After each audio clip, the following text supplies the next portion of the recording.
Bonjour à toutes et à tous, on se retrouve aujourd'hui pour une nouvelle vidéo qui sera un bilan couture exclusivement Jolie Lab. Donc j'espère que ce bilan couture va vous plaire. Je vous remercie infiniment pour vos retours sur ma première vidéo. Ça me touche énormément, vous avez été nombreuses à m'encourager, à me donner des conseils et à vous abonner. Donc je vous en remercie infiniment. Donc j'ai décidé de continuer l'aventure et de faire cette seconde vidéo. J'espère qu'elle vous plaira tout autant. Comme la première fois, il n'y aura pas trop de montage, il y en aura peut-être un petit peu plus pour vous montrer les vêtements portés. Voilà, j'espère que ça vous plaira. Aujourd'hui, je porte une tenue entièrement du commerce, donc ce n'est pas très intéressant. Et je vais donc vous présenter les petites cousettes que j'ai réalisées. On va commencer par le patron Camille. Donc c'est un patron Jolie Lab. Il est disponible du XS au double XL en deux options, une version courte et une version longue. On vous conseille un tissu fin à moyen avec un peu de tenue, exemple batiste, popeline de coton, etc. Moi je l'ai fait en coton et je suis en train d'en faire une en double gaze. Vous allez voir, je vais vous la présenter. Il faudra 12 boutons. Et un niveau de difficulté, ils disent 3,5 sur 5. Les marges de couture sont incluses et moi je l'ai cousu en taille L et je trouvais que c'était un peu large, donc je pense que je vais essayer de la faire en M pardon, pour voir ce que ça donne. Et du coup, je vous la présente. Voilà, donc pour ceux qui ont déjà vu ma première vidéo, vous la connaissez. Vous connaissez aussi ma petite erreur. J'ai cousu la boutonnière à l'horizontale au lieu de la faire à la verticale, mais sinon je trouve que c'est plutôt réussi, c'est ma première. Honnêtement, je suis assez contente, le col est super sympa. Et alors j'ai découvert grâce à cette cousette la couture à l'intérieur, la couture anglaise il me semble que ça s'appelle, et du coup qu'est-ce que c'est propre, c'est génial comme ça. Si on veut laisser la chemise ouverte, ben pas de problème, ça fait super propre à l'intérieur. Vraiment j'adore ce système. Alors c'est un petit peu plus long, mais franchement ça se fait bien. Donc voilà. Voilà, cette chemise elle est vraiment super. Je vous mettrai une petite vidéo portée ou une photo portée bien sûr pour que vous voyez. Mais j'ai pas trouvé de difficulté particulière pour coudre cette chemise. Honnêtement, même pour moi difficulté 3,5 sur 5, je l'ai pas vraiment ressenti. Mais parce que j'ai utilisé, c'est un coton de chez Dries & Stephen que j'avais eu dans un colis surprise où on ne sait pas les tissus que l'on va recevoir. Et honnêtement, vu que le tissu se tient bien et se repasse bien, pas de difficulté particulière. Donc voilà, je suis super contente. J'ai fait cette petite originalité du col, j'avais vu ça sur une chemise de mon homme, un col avec une couleur différente, et j'ai fait un petit rappel avec les manches.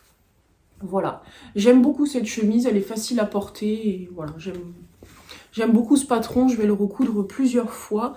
Et voilà, du coup, je l'ai déjà commencé dans une double gaze pour ma belle maman.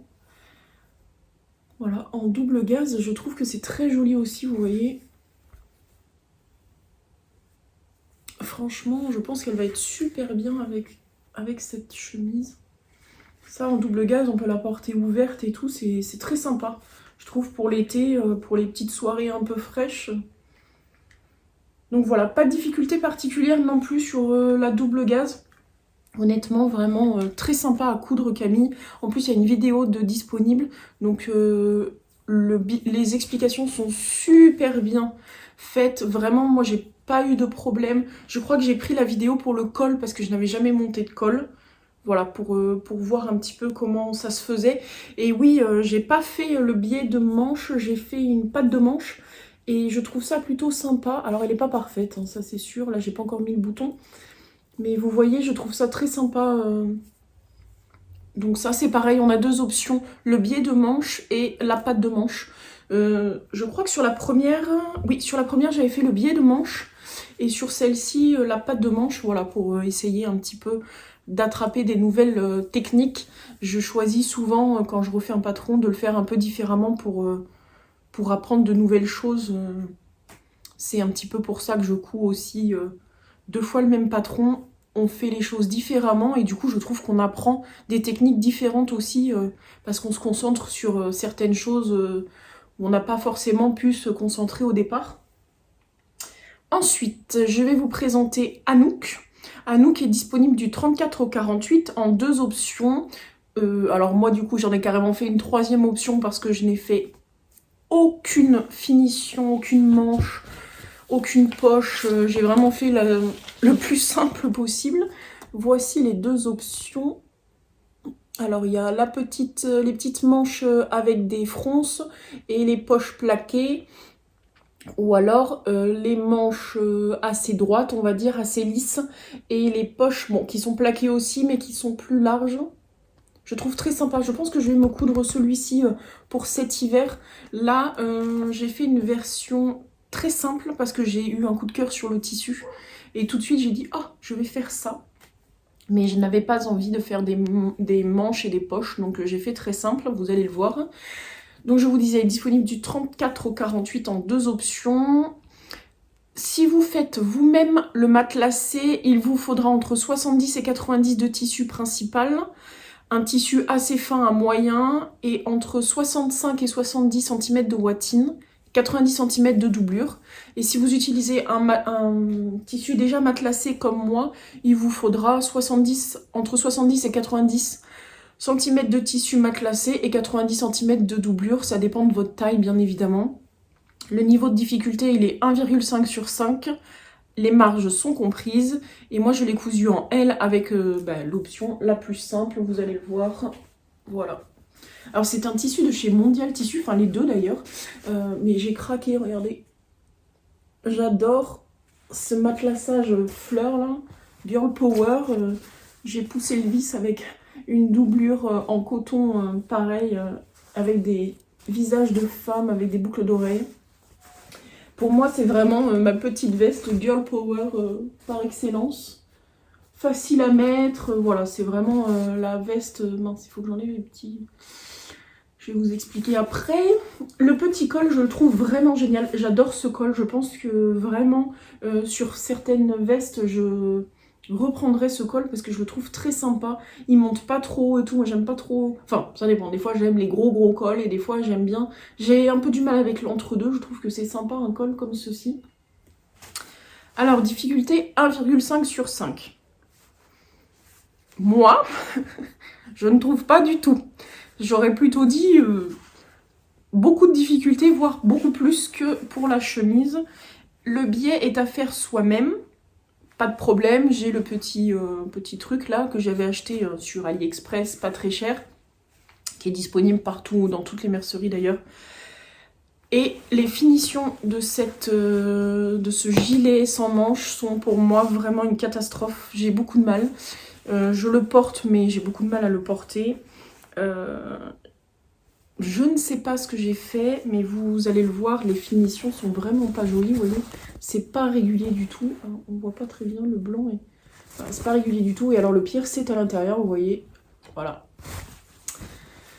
C'est ma déception. Alors de loin, on va dire que ça se voit pas trop, sauf si vous avez l'œil, bien sûr. Bon, quand je le porte, on voit encore moins parce qu'il y a mes bras qui viennent dessus. Mais... voilà, c'est une cousette déception. Je pense qu'il faut que je la refasse pour me rendre compte. Mais là, vraiment, c'est le genre de cousette où, une fois l'avoir fait, je me dis putain, mais je suis vraiment nulle. Je sais pas pourquoi je fais de la couture. Vous inquiétez pas, ça dure pas très longtemps. Mais voilà, c'est une déception, c'est des finitions pas terribles. D'ailleurs, je pense dans mon souvenir que j'avais fait les petites manches. Et en fait, en voyant que j'avais complètement raté ça, j'ai dit, bon allez, on arrête le carnage, on le laisse comme ça tout simple et ça ira très bien. Mais je vais la refaire, bien sûr, je la referai, vous la verrez dans un bilan suivant, c'est sûr et certain, je ne vais pas rester sur cet échec.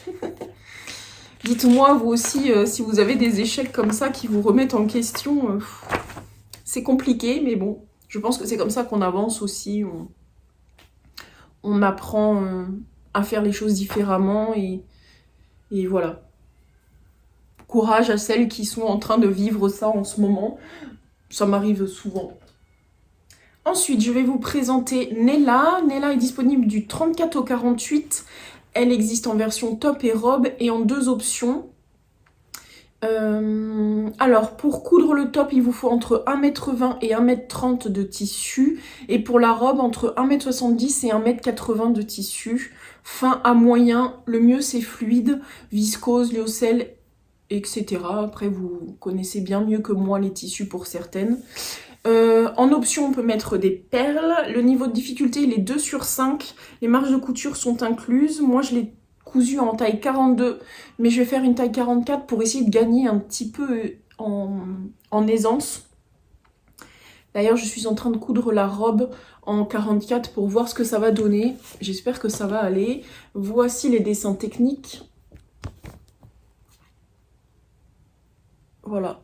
Donc moi, j'ai fait la version top, on va dire la plus complète, avec des fronces sur les découpes, et une version très très simple, vous voyez la version vraiment basique, un devant, un dos, comment on appelle ça, pardon, j'ai oublié, deux parmentures, une devant, une derrière, et voilà, c'est fini. Ça, c'est génial, ça se coud très vite. Donc vraiment le top. Je vais donc vous présenter mes deux réalisations. Alors, la version avec les fronces, la voici. Je la trouve très sympa. Jolie Lab, quand ils ont présenté le patron, la mannequin avait... la mannequin, c'est parce qu'elle est très belle, avait le tissu comme ça rayé avec dans les deux sens. J'ai trouvé ça génial, donc j'ai piqué l'idée. Alors moi j'ai utilisé un coton et en effet il n'est pas assez fluide, c'est un peu dommage, mais ça rend bien quand même, je suis contente. C'est un coton de chez Mondial Tissu aussi. Voilà, donc j'ai fait vraiment toute option. Je me suis vraiment arraché les cheveux pour faire les fronces. J'ai vraiment beaucoup de difficultés pour les fronces. Alors j'ai découvert une méthode il y a peu, en mettant bien la moitié, les quarts, etc. Pareil sur le vêtement, enfin là où on veut le poser. C'est vrai que ça aide beaucoup à avoir des fronces plus régulières. Mais vraiment les fronces, c'est... J'avoue que quand je vois quelque chose avec des fronces, je me dis « Oh mince !» Mais maintenant, je ne m'empêche plus de coudre des vêtements quand il y a des fronces, ce qui n'était pas le cas avant. Je fuyais, vraiment je fuyais ces patrons-là. Et j'ai aussi fait l'option... Alors attendez, il y a un petit... Hop, c'est bon. L'option, le col avec une goutte. Le col. C'est pas le col, c'est le décolleté avec la goutte. Vous voyez, voilà, comme ça. Et moi, j'ai pris l'option avec les perles. Le petit lien est fermé avec deux perles. Voilà, comme ceci. J'avais ça dans mon stock parce qu'avant, je faisais des bijoux. Donc, du coup, voilà, je récupère. C'est super. Donc, voilà, ce petit haut, il est très sympa. Je vous mettrai une photo portée. Je l'aime beaucoup. Voilà, je le porte assez souvent, malgré le fait qu'il soit pas très fluide. C'est vrai que quand il y a des difficultés, les fronces et tout ça, je préfère faire avec du coton. Pour l'instant, c'est plus facile pour moi. Étant débutante, le coton, c'est vraiment l'idéal. Ça se tient bien, etc. Mais pour la version plus simple, je l'ai cousu en viscose, des coupons de Saint-Pierre, que ma tante m'a offert au coupon de Saint-Pierre. Voilà, vraiment très simple. Les fines bretelles, je trouve ça très sympa. Le dos, il est droit et il y a un joli décolleté devant. Voilà, très simple, vraiment. C'est le débardeur passe-partout. Vraiment, j'ai adoré le coudre. Même si là, il s'agit d'une viscose, je n'ai pas eu de difficulté particulière. Si ce n'est sur le... Comment on appelle ça ? Sur Ah mince! Sur la fin, là, je voulais faire un... Comment on appelle ça? Bon, j'ai perdu le nom, mais je ne voulais pas faire de repli, trop de repli, parce que je suis grande et j'aurais dû agrandir le top. Et je ne l'ai pas fait, donc du coup, je voulais faire... vous savez, les piqûres où sont toutes petites. J'ai perdu le nom, décidément, je perds toujours le nom d'une technique. C'est vraiment la honte, mais bon, c'est comme ça. Et du coup, voilà, vous voyez, elle n'est pas très réussie. Voilà. C'est nouveau pour moi et du coup, c'est vrai que j'ai un petit peu du mal avec cette finition. Je vais trouver le nom, hein. Je préfère le repli, mais du coup, ça raccourcit le top. Et c'est vrai que je fais 1m71, voire 72. Donc du coup, et j'ai un grand buste. Donc du coup, les hauts sont souvent un peu petits pour moi. Et je n'arrive pas, je réfléchis je suis désolée, je réfléchis en même temps pour trouver le nom de cette technique pour faire l'ourlet en tout petit. J'ai un pied spécial en fait qui est un peu arrondi et je le passe comme ça et j'arrive plus à le trouver. Je vous le trouverai. Ou vous allez me le trouver parce que merci beaucoup pour l'information du fond de robe. En effet, c'était bien ce terme-là que je cherchais. On m'a aussi parlé de la combinaison et en effet, ça peut très bien faire l'affaire aussi. Je vous en remercie d'ailleurs de m'avoir répondu. Vous m'avez bien aidé. Le fond de robe, maintenant je m'en rappelle. Donc la technique que j'ai oubliée, je vais m'en rappeler la prochaine fois, promis. Ensuite, je vais vous présenter Violette. Violette, elle est disponible. Le patron Violette, il est disponible du 34 au 52 en 3 options, la blouse romantique, le veston et la robe trapèze. Aujourd'hui, je vous présente moi le veston.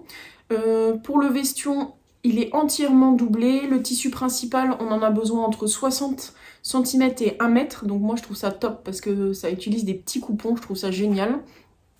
Autant de tissu pour la doublure, 4 boutons, un tissu fin à moyen, lin, double gaze, popeline. Voilà, vous pouvez utiliser un peu tout ce que vous voulez. Ça dépend aussi de la tenue que vous voulez avoir sur votre vêtement. Niveau de difficulté, 2,5 sur 5. Les marges sont incluses. Et moi, je l'ai cousu en taille 42. Alors, le voici. Moi, je l'ai fait en lin blanc de chez Mondial Tissu. Avec des boutons de récup de chez Emmaüs. C'est des boutons en bois. J'ai voulu casser un petit peu le côté strict de ce veston. Alors voilà, que je le mette comme il faut pour que le décolleté soit bien. Voilà. Franchement, des finitions super. Alors, mes poches passe-poilées sont pas top du top, malheureusement.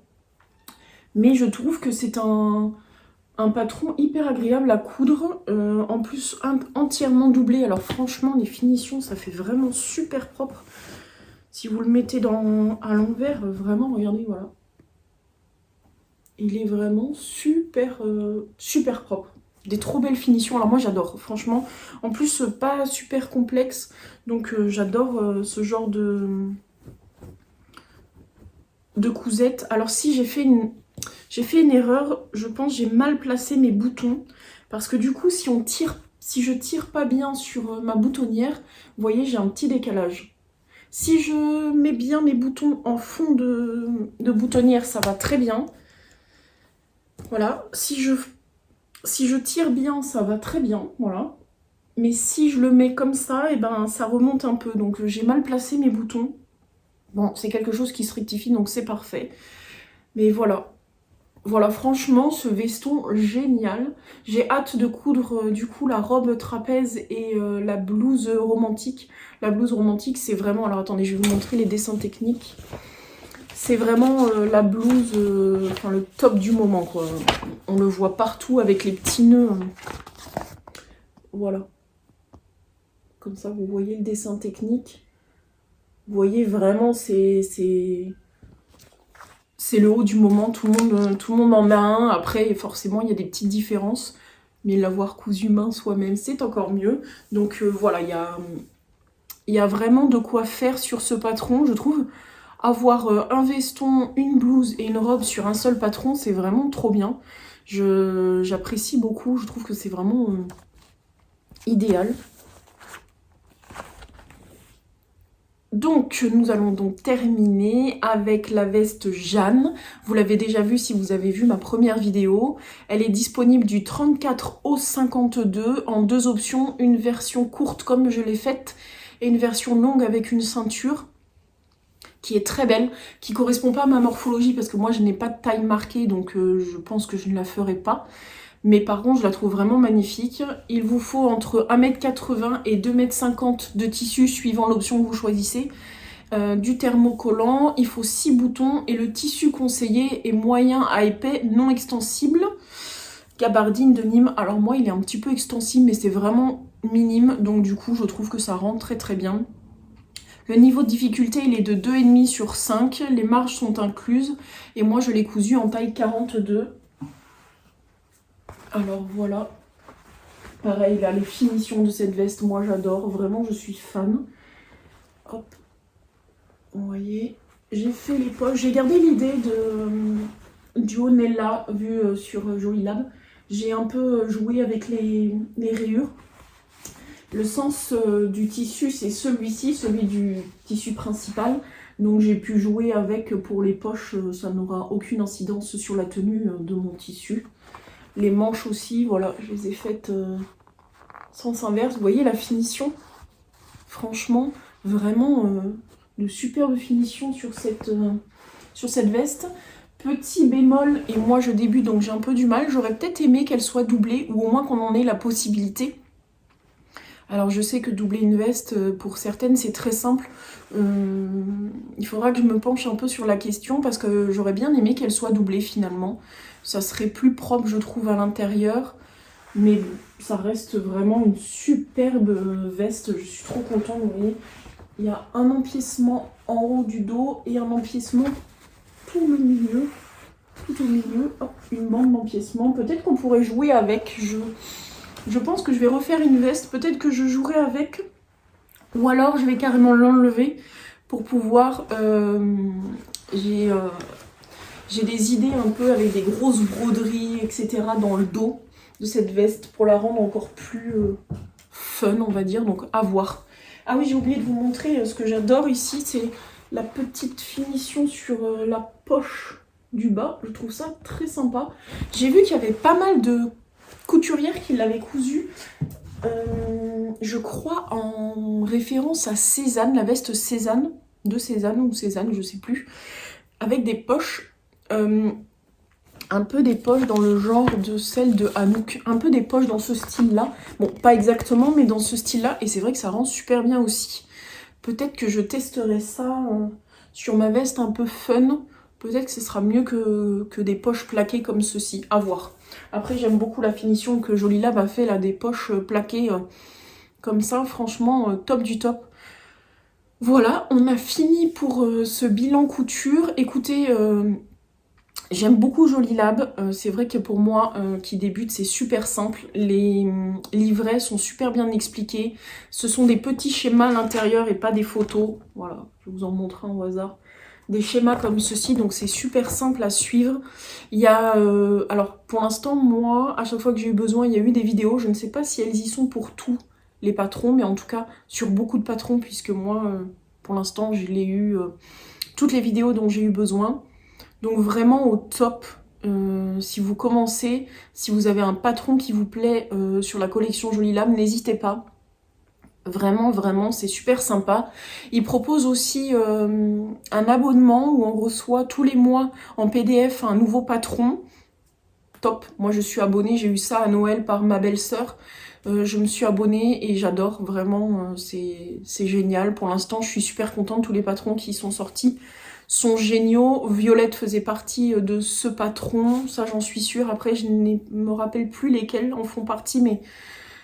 Si ça vous intéresse, laissez-moi un commentaire ou allez directement sur leur site, je vous mettrai le lien direct aussi sur l'abonnement de Jolie Lab et vous verrez, c'est vraiment génial.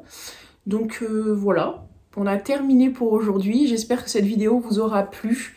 N'hésitez pas à laisser des commentaires, à vous abonner et à aimer la vidéo si c'est le cas.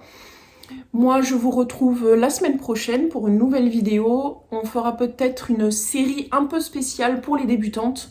Mais avec plein de conseils et de petites astuces que j'ai découvert au fil des mois de couture. Peut-être que ça pourra intéresser aussi les couturières aguerries, justement de rebondir sur ce que je dis, etc. Je pense que c'est vraiment un partage et je pense que vous l'avez compris parce que honnêtement, je pensais pas recevoir autant de commentaires. Merci beaucoup à toutes. Vraiment pour ça, je suis très contente et j'espère honnêtement que cette deuxième vidéo vous plaira tout autant, voire plus. Voilà, j'arrête de blablater et je vous fais de gros bisous et vous souhaite bonne cousette.